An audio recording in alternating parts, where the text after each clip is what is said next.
All right.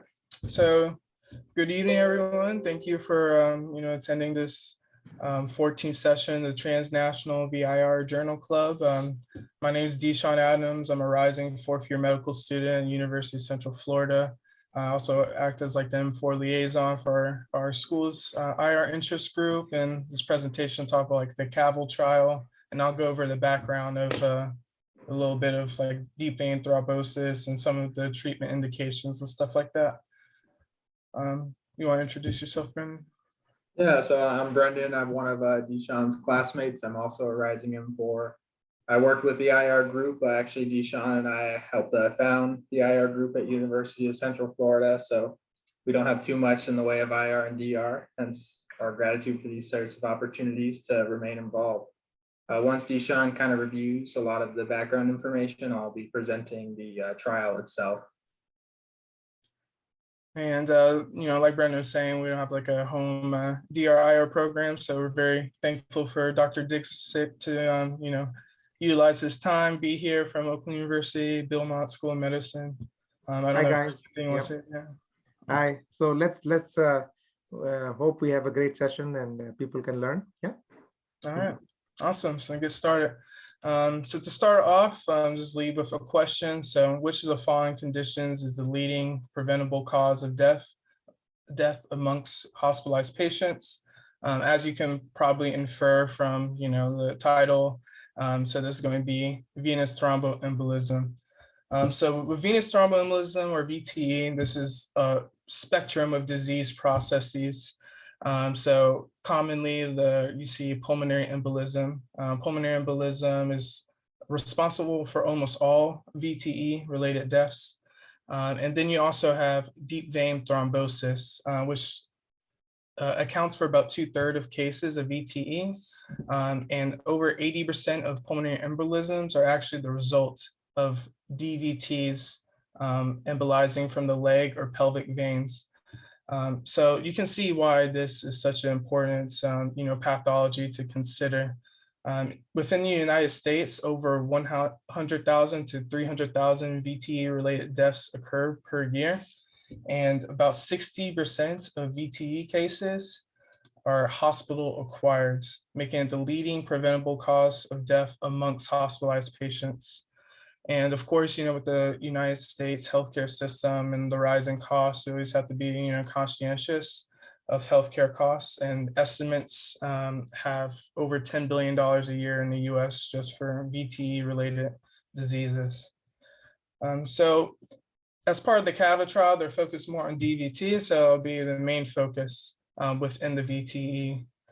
So for DVT, the etiology, there's the famous triad, Virchow's triad. So any combination of factors that, increase the risk of DVT include like hypercoagulability, endothelial damage, venous stasis.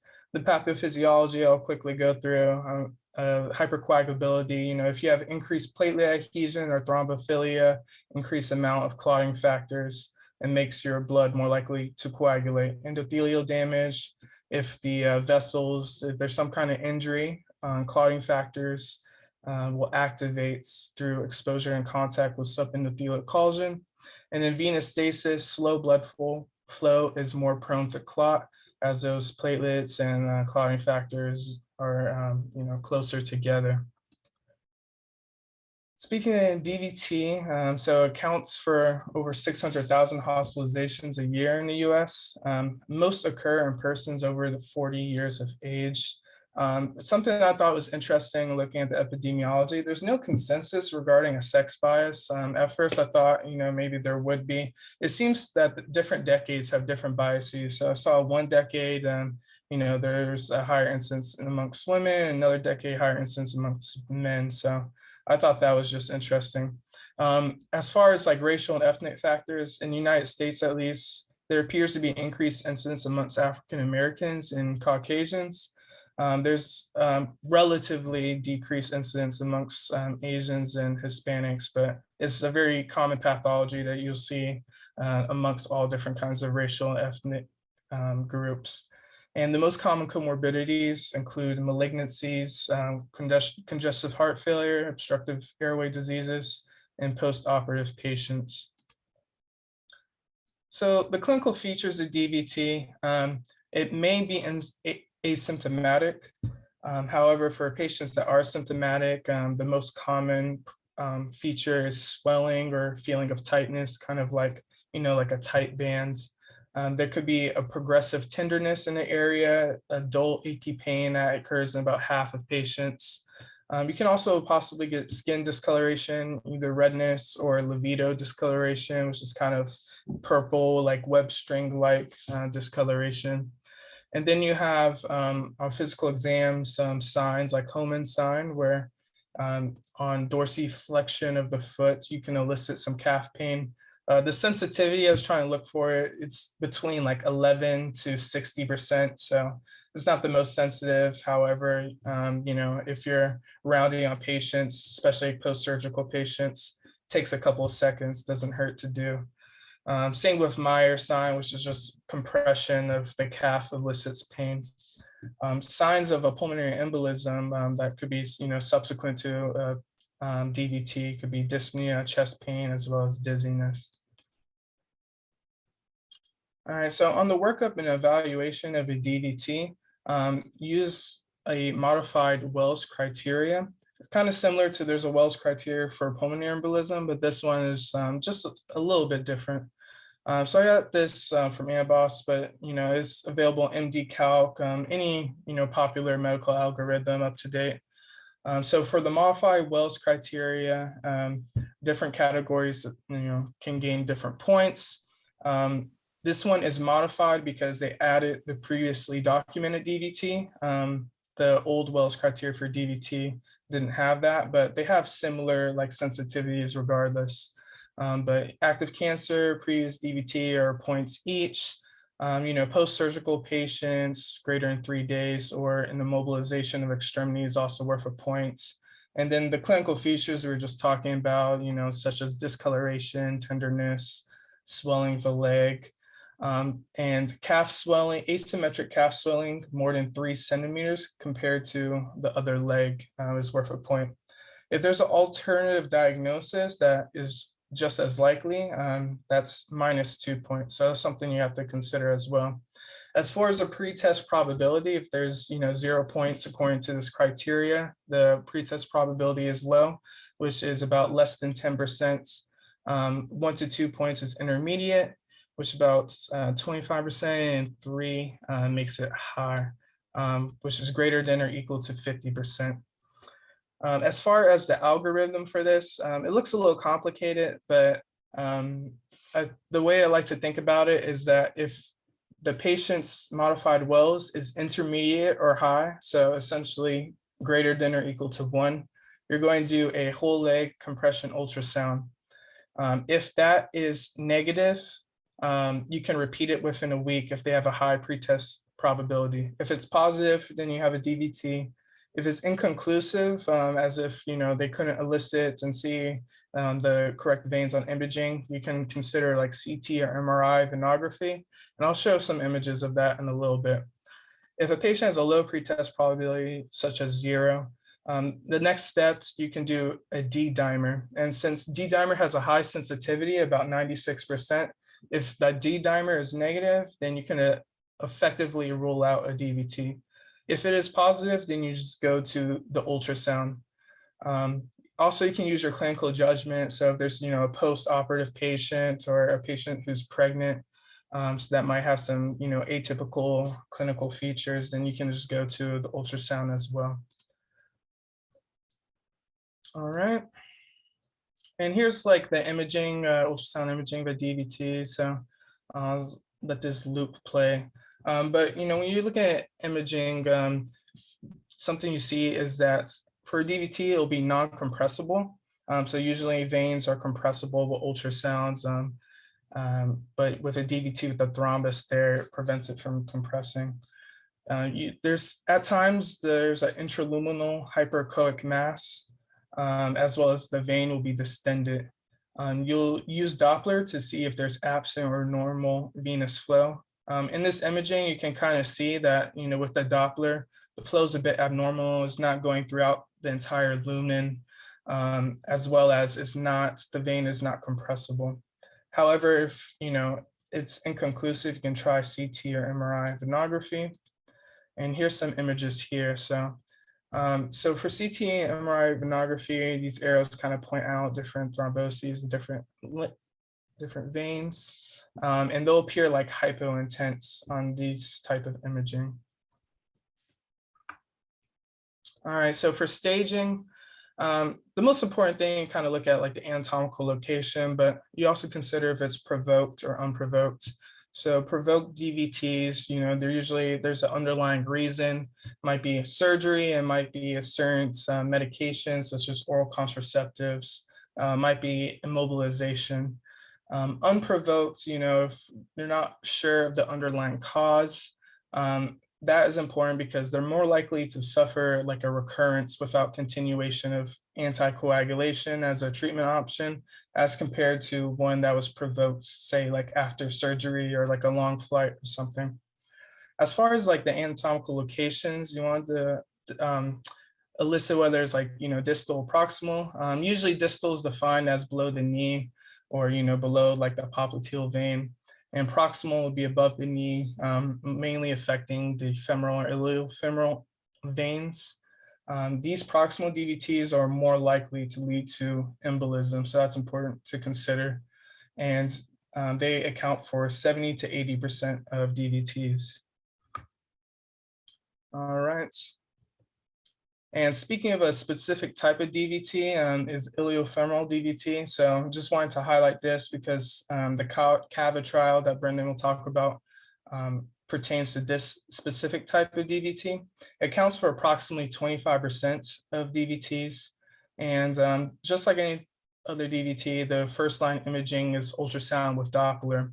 However, because of like the anatomical location and how it can sometimes be a bit deeper within the body, especially if patient's larger, it can be difficult for ultrasound to pick up this kind of DVT. So they're more likely to require like a CT or MRI venography compared to like a distal.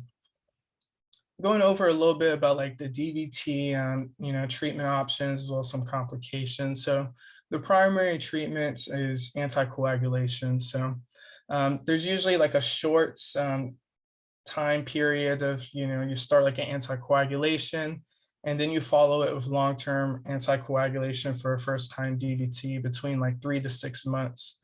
And so there's different agents you can use. You can use, low molecular weight heparin, like enoxaparin. You can use unfractionated heparin. You consider, the patient's underlying comorbidities and everything as well. And, clinician judgment. Highlight here is catheter-directed thrombolysis. So this is something the CAVA trial specifically investigates. And so the indications for this is symptomatic iliofemoral DVT with acute presentation, within less than 14 days of symptoms. And the patient has greater than 1 year of life expectancy. So we wouldn't necessarily do this for like, like a hospice patient or someone who has like an illness. Limb-threatening ischemia is also another indication. And kind of related to the catheter-directed thrombolysis is like thrombectomy. So both of the options, what's interesting about them is they actually, destroy like the clot, whereas like anticoagulation, it kind of prevents like further propagation of the clot or like the formation of new clots, such as like, with like a PE or a new thrombosis, whereas like thrombolysis and thrombectomy actually remove and destroy the clot. Another treatment is like IVC filter. So the literature is a bit mixed on the opinion for this, but IVC filters, they can be used for DVTs with a high risk of PE, but contraindications to anticoagulation, CDT, and thrombectomy. So these would usually be like patients with active bleeding or recent major surgery, or maybe like a recent, intracranial hemorrhage in the last few months, but are at high risk of PE. And then your complications, if treatment is not effective, you worry about pulmonary embolism, and as well as paradoxical emboli that can cause a stroke if there's some kind of right to left shunt within the heart. But what the CAVA trial looks at is post-thrombotic syndrome, which I'll talk about in a little bit. I believe Brendan will highlight as well. But this occurs because anticoagulation doesn't dissolve the thrombus. It just prevents like further propagation and reduces the risk of like VT recurring again, but it does not restore the venous patency. But we'll look at that in a little bit. All right, so here I have CDT and just talk about it a little bit more. So the procedure, you have a percutaneous introduction of the catheter through the venous system. It's under fluoroscopic guidance. And then you use a prolonged infusion of a thrombolytic agent. So the catheter is left in place and infusion usually continues for at least like 24 hours is, from what I was reading. But the benefits of, CDT compared to like systemic thrombolysis, you reduce the total dose. So you can use anything as low as, 0.5 to 1 milligram per hour of like TPA or a different agent. Whereas usually for like systemic, you will use like 50 to 100 milligrams infused over an hour. So that's a substantially decreased, amount of dosage. And that minimizes systemic exposure. And it's been shown to have less complications, with systemic bleeding between 0 to 1%, whereas, systemic thrombolysis, it's about 1.5 to 6% is the range that I was seeing. And since the catheter is, directly going to the clot, you maximize exposure of the lytic agent to the entire clot rather than, just like the margins, which would occur with a systemic thrombolysis. Here, just talk about a little bit of post-thrombotic syndrome. So this affects approximately 43% of patients 2 years post-DVT. And it's the strongest predictor of post-thrombotic syndrome is actually having an iliofemoral DVT. So you can see a little bit of the background to why the investigation with the trial would happen. So the etiology is believed that the inflammation from a DVT causes valvular scarring and venous wall thickening. So it's a very similar process to like chronic venous insufficiency. Just kind of think about it that the DVT kind of accelerates this damage and process. And for post-thrombotic syndrome, clinical features, you can have chronic leg swelling, you have skin changes, claudication, skin ulceration, and it can also be exacerbated by, comorbidities with other conditions that induce leg swelling, like congestive heart failure, lymphedema, obesity, and peripheral vascular disease. The increased rates of, post-thrombotic syndrome with iliofemoral DVT, it might be due to the inability to form collateral veins around the obstructed segment within the iliofemoral DVT. Whereas, like distal veins, there's more alternative like venous drainage pathways that can collateralize when there's like a clot.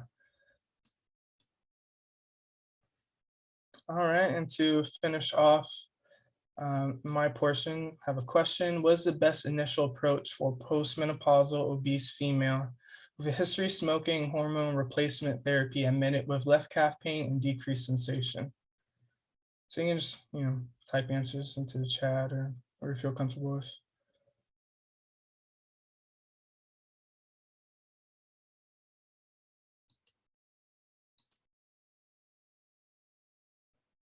All right, got a D.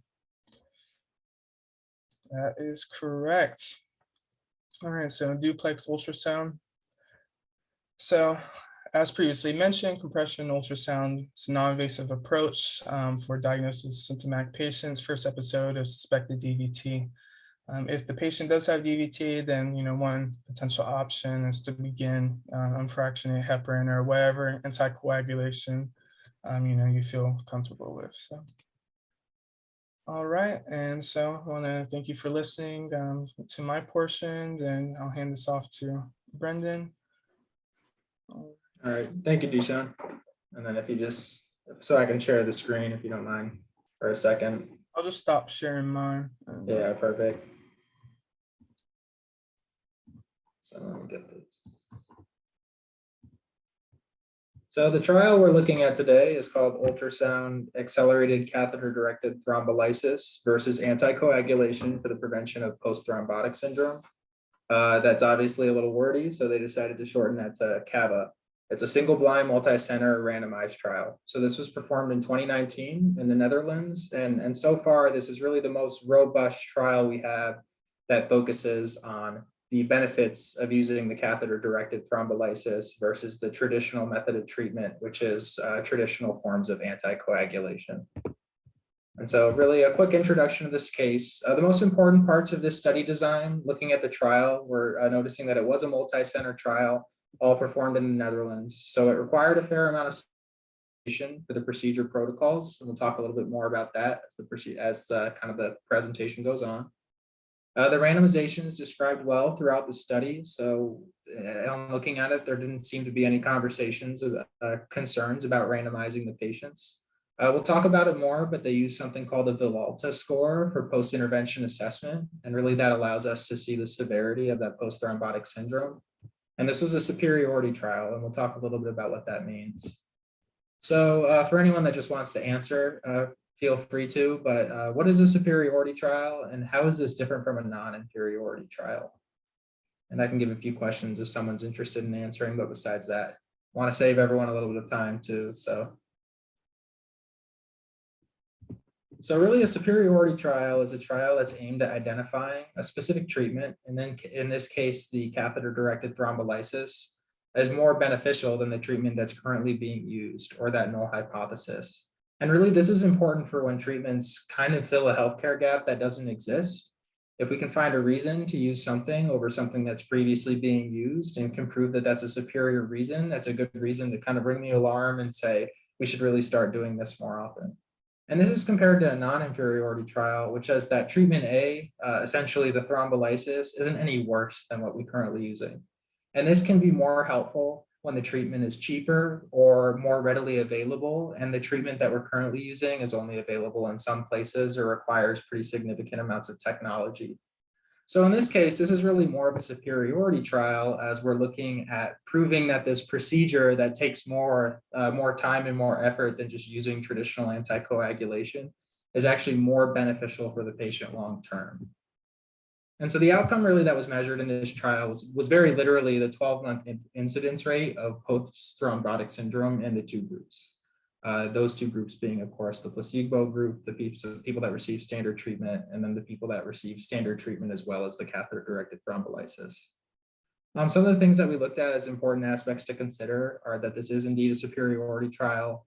This is another intervention, which means that if this does prove to be effective, this would probably incur more costs to the healthcare system and the patients that are undergoing it.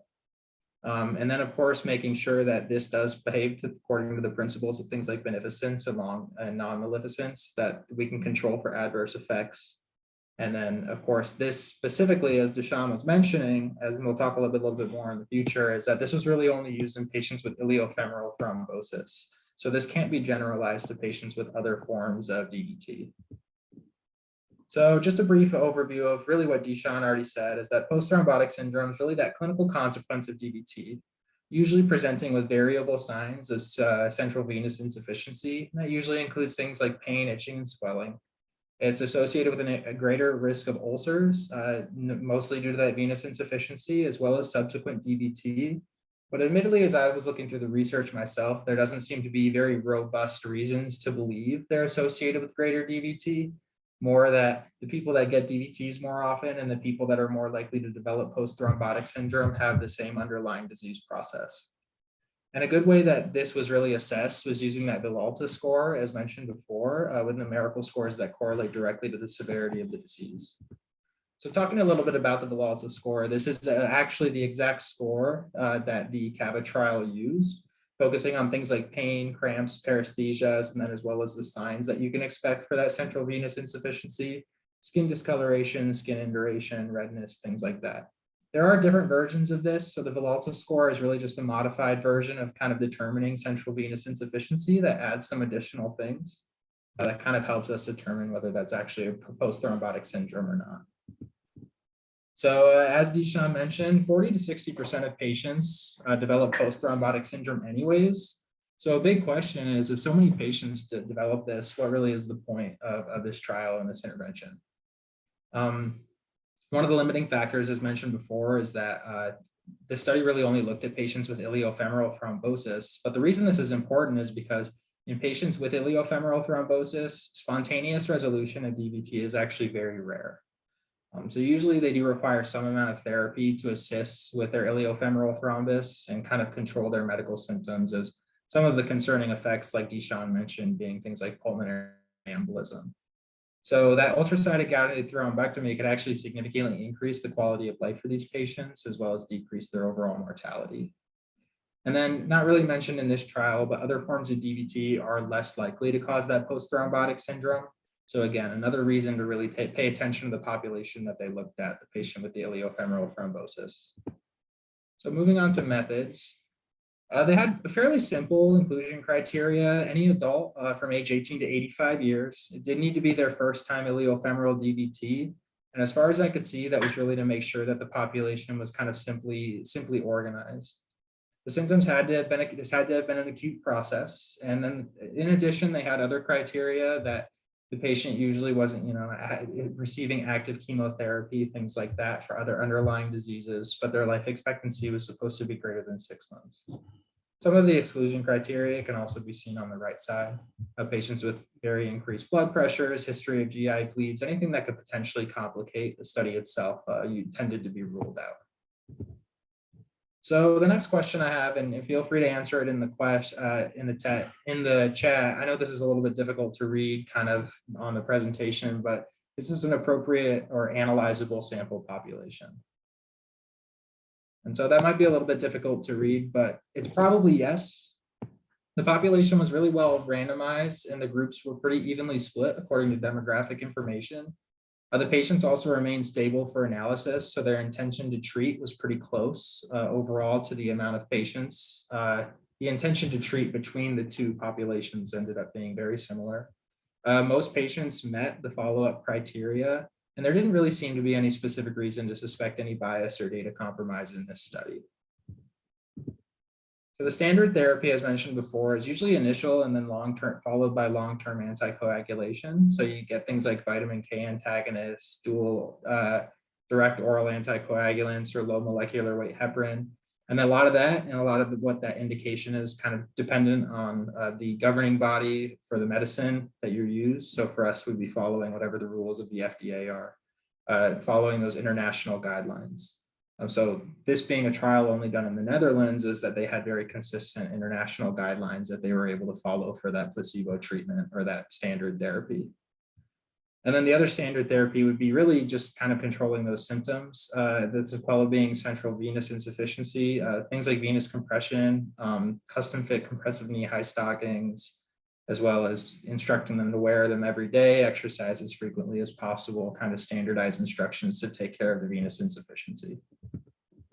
Thrombolytic therapy that was added for the treatment group really involved a procedure called the EKOS Endowave guided thrombolytic therapy, which is really just these two tubes, one of them being an ultrasound core that's fed through a catheter device that allows you to essentially target almost exactly where you end up giving the thrombolytic therapy. And so what they used in their procedure was the 2.5 milligrams of a loading dose of TPA. And as Deshaun mentioned earlier, the amount of TPA that could be provided per hour during this intervention was significantly less than traditional therapy groups. So they were able to give targeted 1 milligram per hour of the TPA during intervention. And then that was followed up just as part of a standard practice by 1,000 international units per hour of heparin infusion to prevent any new thrombi during the post-procedure hospital stay. So talking about kind of when the intervention was terminated and when the post-intervention window started, it was usually one of two things. Really, it was whenever the treatment was successful, defined by 90% or greater patency of the target vessel being achieved, or essentially if there was an increased risk associated with continued anticoagulation. So if patency didn't change after 48 hours of anticoagulation, or if there was some reason to believe that there was some issue with bleeding that would actually end up disqualifying the patient for analysis in the trial. So things like very high activated PTTs, very decreased plasma fibrinogens, any concerning bleeding problems. So the assessment criteria were that these patients were followed up at 3 months, 6 months, and 12 months. They were all assessed for essentially adherence to the therapy that they were given. Villalta scores were followed regularly at these times. And then they were also given quality of life questionnaires that check for things like ultrasounds with lower venous thrombosis classifications at 12 months. So as mentioned before, they really bucketed these patients into how severe their symptoms were. So they took the Villalta score of 5 to 9 as mild, 10 to 14 as moderate, and then greater than 15 as a severe risk for having severe post-thrombotic syndrome. So really, my question is, it's a general question. What adverse effects do you think are most important to monitor for in a treatment group like this? And then I think I've got a few listed on the next slide. So really major episodes of bleeding being one of the biggest ones, as we're delivering a fair amount of anticoagulation to these patients during the treatment window. Recurrence of DVT or a DVT that occurs in a different location. So not just where the treatment was, but if the DVT happened somewhere else. And then as well as patients that required stenting, thrombosis of the stent that was placed. Any morbid events that were tallied were included PE, death, and significant bleeding were the morbid events that were tallied. So looking at the outcomes from this trial, the primary outcome was really the proportion of patients with post-thrombotic syndrome after the acute event. So they define this as a Villalta score of greater than 5 on 2 occasions, at least 3 months apart with the first assessment, and at least 3 months after the event, or the presence of venous ulceration showing severe chronic venous insufficiency.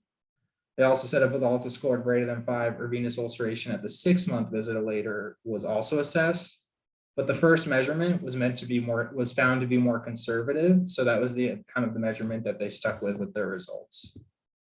Additional outcomes that they looked at was the kind of the safety profile for major bleeding risks, which they defined as a hemoglobin drop of greater than or equal to 2.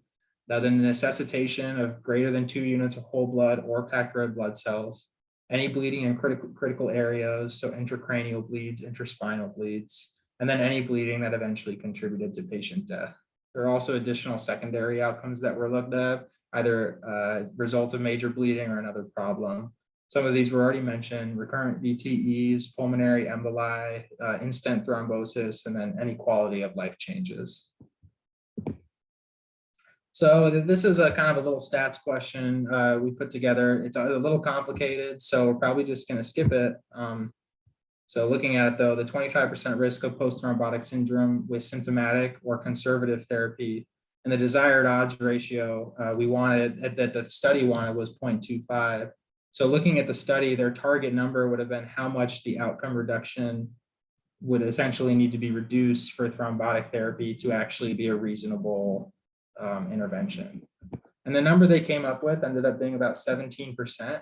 So that was the amount that essentially that they could use to reduce any incidence of post-thrombotic syndrome for them to actually make the determination that this procedure was worth it. So really the next question is, if there isn't a 17% reduction of incidence, is this procedure worth it? And I know it kind of just gave the answer away, but not totally. Because really the answer is a lot of it depends. Statistical significance isn't necessarily the same thing as clinical significance. And a lot of other things had to be weighed, like the study of the cost and procedure, any increased morbidity and mortality, any further bleeding risks had to be weighed against the theoretical benefit. So what they found was statistically, they probably wouldn't find that 17% reduction of incidence, but that didn't mean that case by case, they didn't have real benefits for some of the patients that underwent the therapy. So just a quick mention, 142 of the 180 patients actually completed the study. And as the population decreased, the reliability of any results also decreased as your population goes down. There's likely a pretty limited effect, as there was an even dropout rate amongst both groups, and the overall analyzed population didn't have significant decreases. And this likely had a limited effect on any quantifiable outcome like total PEs, DVTs, deaths. So the patients that dropped out were unable to be followed, but were unlikely to change those statistics significantly. So what's the most appropriate statistical analysis for the primary outcome? For this, it would be a chi-squared test, because really the way that they decided to analyze things were that using categorical outcomes. They really bunched the patients into an overall risk of post-thrombotic syndrome using the Villalta score. So even though the scores were given numbers, they eventually categorized those patients as low, medium, and high risk. And then the two populations they were looking at were just treatment or no treatment. So this is really comparing qualitative to qualitative data. So another really important thing for a trial like this, especially a trial that's trying to say that so there's a superiority to it, are looking at the actual risk factors and being able to just kind of take the data that isn't really analyzable but can be really significant. And what I mean by that is it's hard to directly compare significant events like PE, recurrent VTEs, and death. It's less important to see how many people died in this population and how many people died in another, because of every patient that received basic treatment passed away or didn't pass away, and then 3 people that did receive treatment did. It's hard to analyze that for significance because the incidence is so low, but a quantification of 3 possibly avoidable deaths would be some red flags. So they ended up using a modified intention to treat population. There were no concerning differences in the demographic information of the study population, as mentioned before. So the patients that received both treatments were pretty evenly split. What might be important to note is that there was a 10% difference in like provoked provocation between groups and the provoked deep vein thrombosis. I think that I remember them mentioning in the study, though, that this was likely just a random chance and they couldn't find any real statistical significance behind it.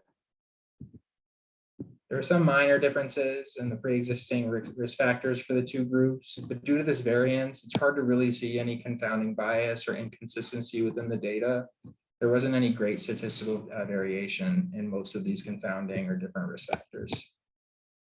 And finally, for the treatment group and the placebo group, they're really very similar thrombotic characteristics for thrombotic risk factors and locations. So there's likely no significant difference in the intended treat group by population, risk factors, or thrombus characteristics. So finally, the results. For standard treatment, 35% of patients with standard treatment had post-thrombotic syndrome. And in the additional thrombolysis group, 29% had post-thrombotic syndrome. And this is actually, both of these numbers in this study ended up being less than the predicted value. Prior to this study, the prediction, as we had mentioned earlier, was between 40 to 60% having post-thrombotic syndrome. 4 patients in the standard treatment had severe PTS, whereas 1 patient had severe PTS with the additional thrombolysis. There was a greater portion of PTS patients diagnosed in the 0 to 6 month period for standard treatment. So when they did have bad PTS or they had any amount of PTS, that tended to happen earlier. But then with additional thrombolysis, there were more individuals that received it in the 6 to 12 month period. So if you were to develop PTS and had thrombolysis, you usually developed it more frequently within 6 to 12 months. The most important thing is that all forms of major bleeding that were recorded in this study all happened in patients that received additional thrombolysis. It was still an overall low incidence rate. It was only 4 out of 77 tested patients, but no major bleeding during this study actually occurred with the standard treatment group. And the confidence intervals of all of these results actually demonstrated no significant statistical significance with a p-value of less than 0.05.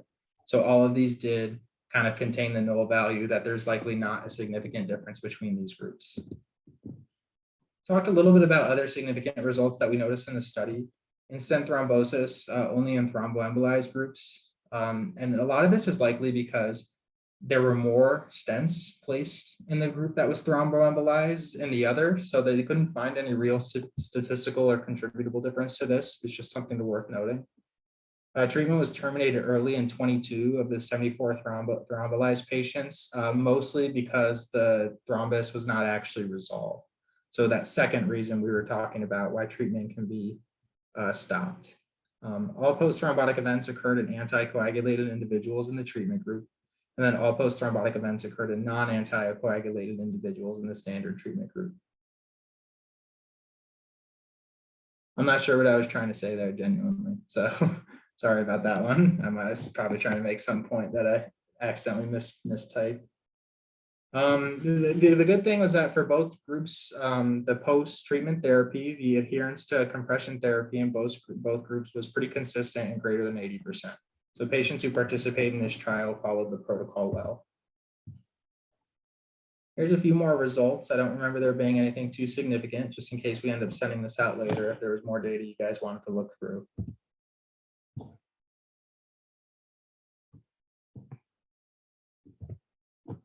So really kind of coming to those conclusions, the CAVA study kind of officially endorsed that their study didn't show a benefit from additional ultrasound accelerated and catheter-directed thrombolysis over standard treatment. The absolute difference was negative 6.1%, so there was some amount of reduction in their study, but the anticipated difference, as we calculated before, was supposed to be negative 17% or more, as their targeted odds ratio was 25% or 0.25. So what they were really looking for was not close to what they ended up getting. The CAVA trial was another form of trial, demonstrated a reduction in 14.4% when looking at similar metrics, but this was not found to be retreated in the CAVA trial. So the CAVA trial was essentially a larger, more well-focused and well-separated, well-randomized version of that first trial, the CAVA trial. Importantly, there was actually a higher incidence of recurrent thrombotic events contributed in stent thrombosis, but this was not really supported by the principles of beneficence. So this is not specifically a reason to use or not use this. A lot of this was likely because more stents were placed in that population group. And then major bleeding, another important thing, kind of looking back at beneficence and non-maleficence, is that major bleeding occurred only in the intervention group, but this did not lead to any long-term increases in morbidity or mortality for those individuals. They did identify some limitations in their study. That homogeneity of the population led to lengthy recruitment periods. DOACs were actually ended up in the Netherlands being approved as a treatment during the recruitment period. So some patients ended up being given DOACs as part of their international guidelines, and some patients didn't. Other patients withdrew after learning they would only be given standard therapy. So they didn't blind patients during this study, as they couldn't, as the patient would be undergoing a procedure. It would really be unethical to bring a patient into a angio suite and then pretend to thrombolize them instead of giving them the medication. So, and then finally, they also mentioned that only iliofemoral thromboses were looked at, which might end up having some underlying reason to be more treatment resistant or refractory, which could potentially explain the difference between the CAVA trials and the CAVA trial, as the CAVA trials looked at all forms of DVT. And so that's what we have. We wanted to give Dr. Dixit an opportunity to kind of talk a little bit more, if he had the time or willingness to kind of talk to us a little bit about what this procedure really looks like. Absolutely. Okay, so let's talk real business now, about the procedure, the practical aspects. So just I jotted down a few things while your presentations. Of course, both of your presentations were excellent.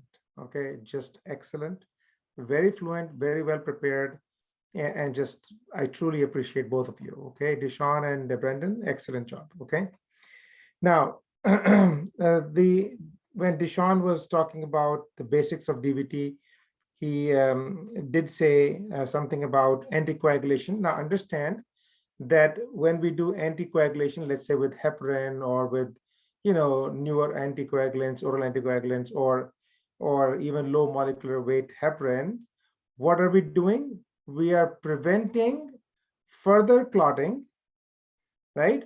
Enabling the body's own lytic system to break the clot down.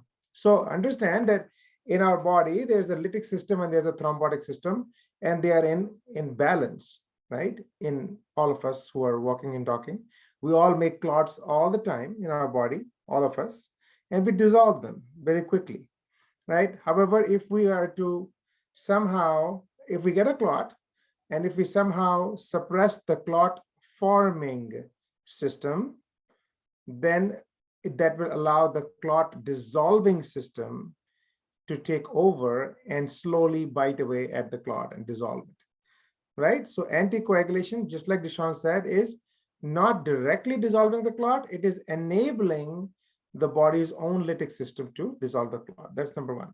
Number two, IVC filter, inferior vena cava filter, is only a preventive measure, right? It is to prevent PE, pulmonary embolism. It does not treat the clot as such. Okay. Now we come to the fact that in the study, they used standardized treatment as one arm, but the standardized treatment was not standardized by any, with any one treatment. They were like low molecular weight heparin and newer anticoagulants and Coumadin and this and that, all of them are bunched together. They are not all equal to each other, okay? Some of them are actually more effective and some of them are less effective. So that is one big defect that I saw in the trial, where they bunched, one arm had thrombolysis, which is a pure, only one modality, kind of a treatment. And on the other hand, they had like all of these wide variety of, medications lumped together into one. So that was my critique of that, the way they had designed the study. I thought it was not a great design. Now, the practical aspects. So when we get a DVT, we of course do the ultrasound. That is our primary way of diagnosis, okay? All of the things that Deshaun said about the pretest probability and all that, in reality, we don't do it. We just jump to the ultrasound straight away, okay? Get the ultrasound done. The CTA and the MRA or MRV, the CTV or MRV, are very infrequently performed, okay? In reality, we don't even go there. I mean, so that just happens. We can see the DVT just by chance, If we are doing that MRV or something for some other reason, we see a clot. Oh, by the way, we see a clot. But prospectively, we would not utilize those modalities in real life, okay? In practical life, okay? Deshaun, you got it? Yeah. Good. Okay. So now, a patient with DVT comes into the lab. What are we supposed to do? First of all, we are supposed to determine the acuteness or chronicity of the clot. That makes a big difference, okay? Then, when the patient is laying on the table, and let's say hypothetically, our index patient has clot, which goes through the iliac veins into the femoral vein and down to the popliteal vein, right? Big clot. What will we do? We will use ultrasound to access the clotted vein directly, okay? Then send a wire through that vein, then try to find the upper level of the clot. So you have to imagine the patient is laying prone on the table, prone. We are accessing a clotted popliteal vein. It is clotted. There's clot in it, but we still puncture it with ultrasound guidance, send a wire through it, send a catheter through it, and go up into the iliac veins to find out how high the clot goes, right? And then once we have determined that, we find out how long should our lysis catheter be, right? And then we go ahead and place the catheter, start the TPA. The TPA is always accompanied by a fixed dose of heparin, usually between 800 to 1,000 units per hour, okay? As a fixed dose heparin, we don't titrate it to the PTT, okay? Now, there are two kinds of catheters that we can use to do lysis, okay? One is the ultrasound accelerated catheter, as you've been talking about. Commonly, it is called EKOS, EKOS. That's the common name. There is only one brand, which is EKOS, and EKOS has been, now taken over by a big company called Boston Scientific. So it's a part of the Boston Scientific, armamentarium. And in EKOS, let me tell you, what happens is the catheter has two lumens, okay? One is called the drug lumen, which is a very small lumen, okay, through which we infuse the TPA. And then there is a coolant lumen in which we put that ultrasound wire that you showed in your picture, right? That goes through the coolant lumen and that coolant lumen is being infused with normal saline, right? So what is happening is, as the TPA kind of weeps out of the catheter, the ultrasound wire generates ultrasonic waves, which are technically supposed to drive the TPA into the clot. Okay, drive it in. It's kind of, hitting it as it is weeping out of the catheter and trying to whip it into the clot. Okay, that's the big idea behind this whole ultrasound, this EKOS thing. Okay, the other is the simple lysis catheter. Okay, the non-ultrasound accelerated. Okay, they are commonly, we have a catheter called Craig McNamara. There's a unifuse system, but all they do is just weep the TPA into the clot without having been driven into the clot.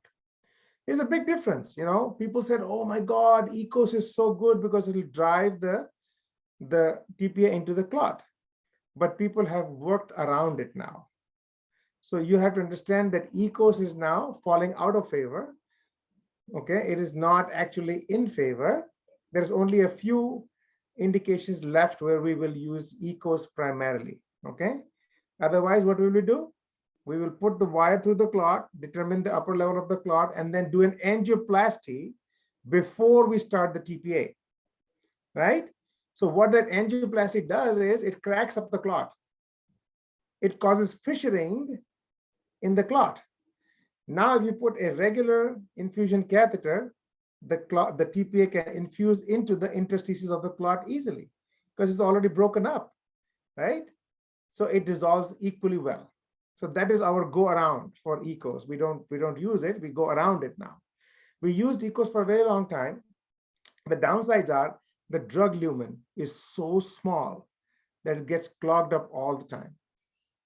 Okay, and it's a real practical problem. One might say, oh, so what? I mean, say it's a beautiful thing. No, because if you get like 5 or 10 phone calls from the nurse that it's clotted through the night, then you don't want to use it anymore. You say, it's okay, we don't want it.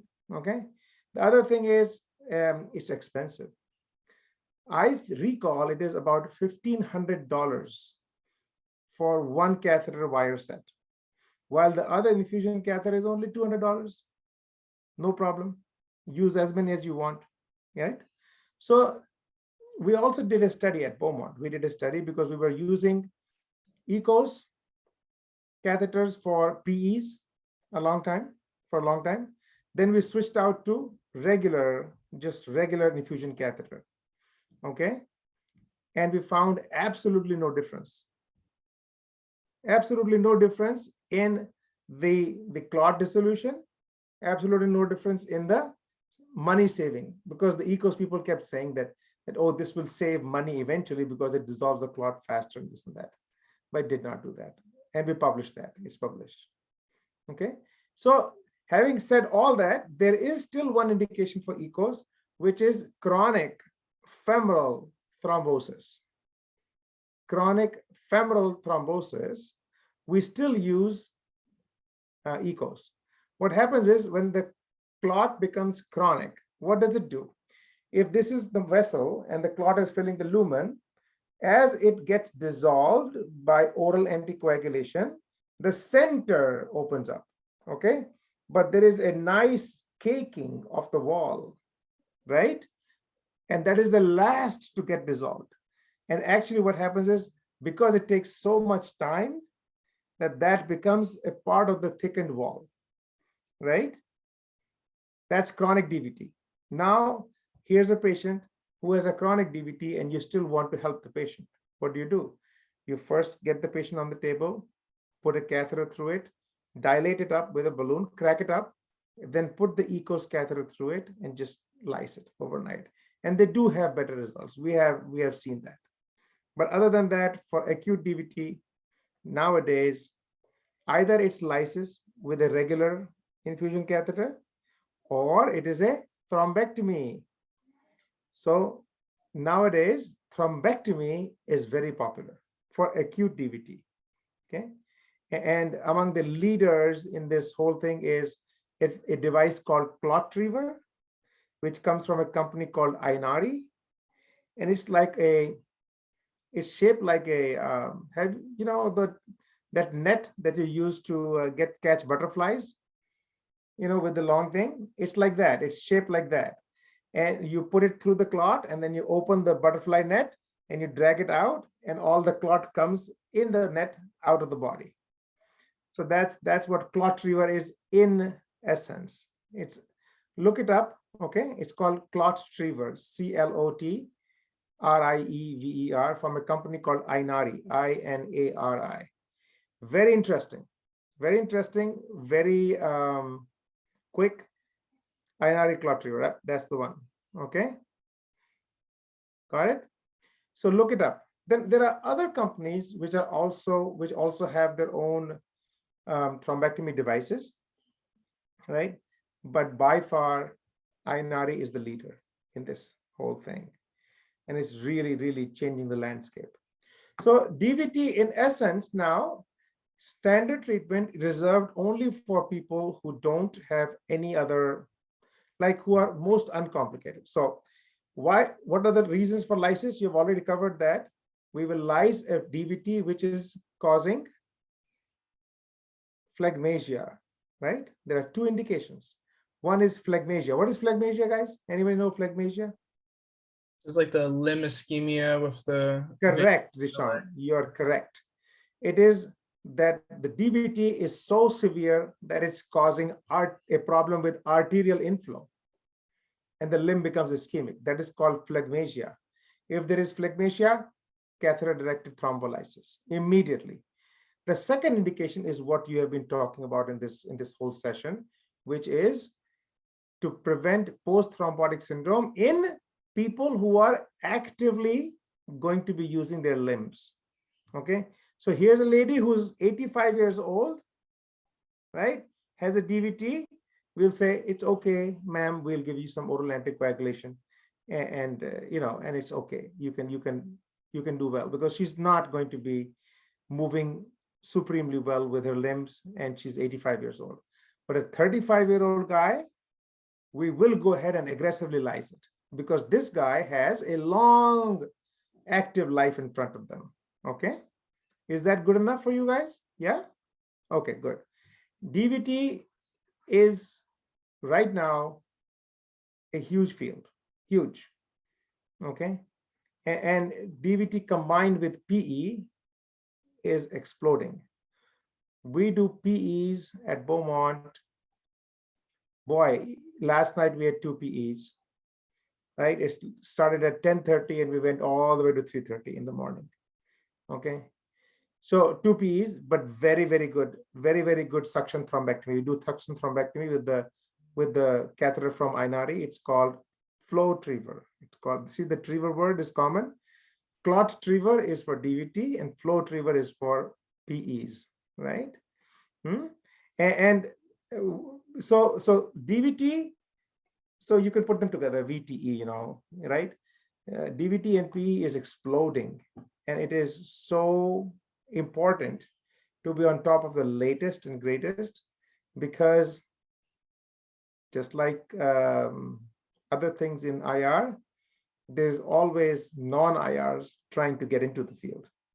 Okay, and we have to be alert and very quick to defend our field, right?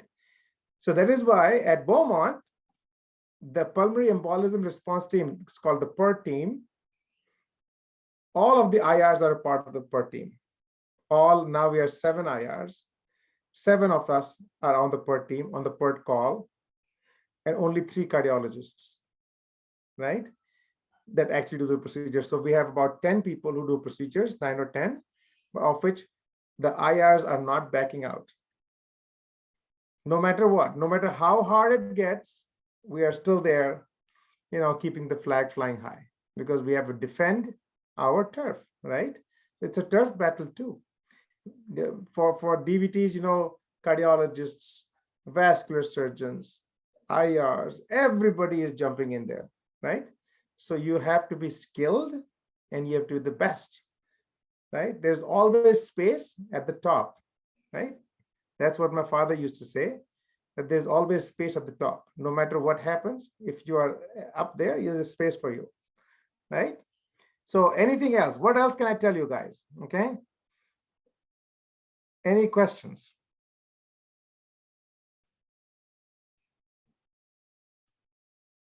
I No? don't have any right now. Okay. Yes. Everything. Yes, Deshaun. Yes, Brenden. Well, I would welcome you to apply to Beaumont when you all grow up, like in a year's time, right? Almost not a year's time, in a few months actually, right? Most of you will be applying, right? Beaumont is probably, in my opinion, an extremely well-balanced IR program. We don't do too much of anything, okay? But we do a fair amount of everything. A fair amount of everything. That is our strength. The fact that we are able to do almost all the procedures, almost everything, you know. PAD, probably peripheral arterial disease, a little less because, you know, it's been shared by the vascular surgeons and the cardiologists, but we do have rotations for our residents in vascular surgery where they do a lot of PAD. And rest, we do everything under the sun, including genicular artery embolizations, which I do, prostate artery embolizations, and you name it, everything. Spyglass, you know, where we break the stones in the gallbladder, you know, all kinds of things. So please think of Beaumont when you are ready to apply, you know, and if you have any questions, feel free to find me somehow. You guys know how to find me, so just find me and ask questions, okay? This is not the end. Is there anything else that I can tell you about? Dr. Dixit, I had a question. Yes. What procedure do you think what procedure do you most commonly do, like the most? So if you're asking me personally, I have a different profile than most other IRs, okay? In my profile, I don't do cancers, okay? So I'm a non-cancer guy.